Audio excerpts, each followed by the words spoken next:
Hello and welcome back. This is Candace from Candoodle, and today I have a very fun and happy spring card that's inspired by the new Pawsome Stamps Color Palette Challenge. So let's get started. So this particular card is going to involve a lot of stamping and die cutting. So instead of stamping each of the stamps individually and then die cutting it out and having to line it up each time, I like to use this technique when I am mass producing.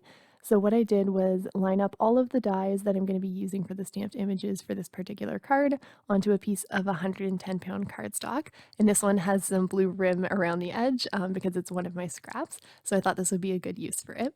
Once I die cut them out, I am going to line up each of the little stamps. I find it easier to line up with that paper piece inside versus just on the black of my MISTI. I sometimes have trouble seeing where the stamp is.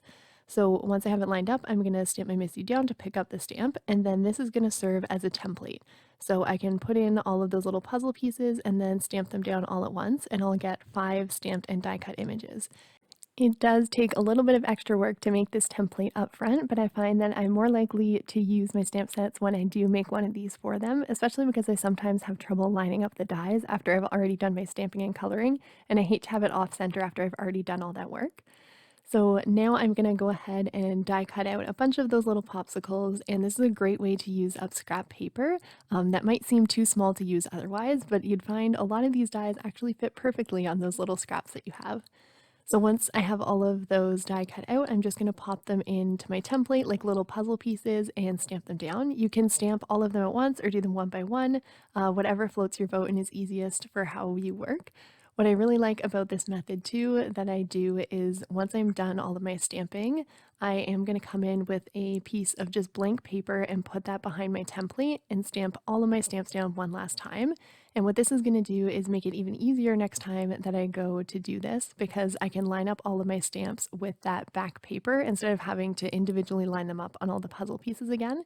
So it'll just make it even quicker for next time, and I'll save both of those in my stamp pocket.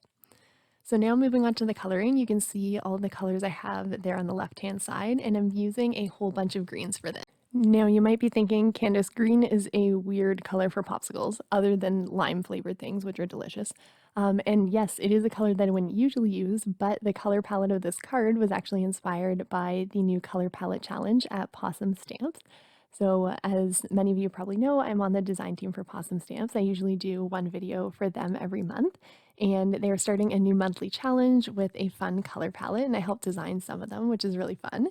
And our first one is all like fun greens and pinks. So that was what inspired this card that I used for my video this month. And I really like color palette challenges. I think they're really fun, and they often get me to use colors that I wouldn't usually use. Like I would never make a green and pink card, but I think this has actually turned out really cute. So sometimes it's fun to kind of participate in those things to stretch your imagination and your style a little bit. And anybody is welcome to join the challenge. I'll link below to the blog post with all the details. We pick one random winner every month for a $30 gift certificate to the Pawsome Stamp Shop, and they have super, super cute stamps, so would definitely recommend checking them out. So next I'm going to do the background, and I started with some pink cardstock, and then I'm going to use Kitsch Flamingo and Picked Raspberry to shade around the edges.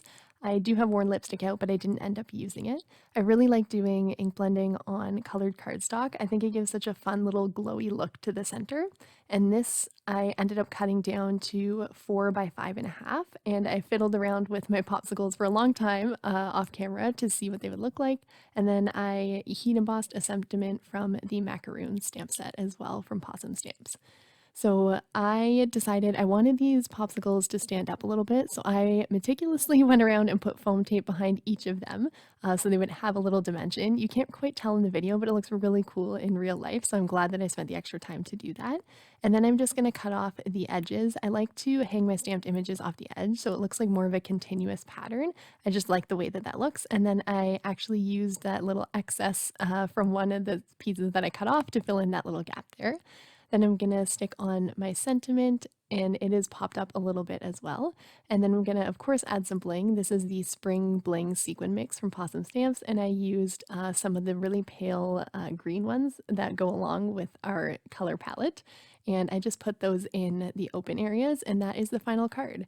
You'll have to let me know if you like it down below in the comments. As always, I really appreciate the time that you spend here with me. Don't forget to give this video a like and subscribe if you haven't already, and I will see you in another video. Bye!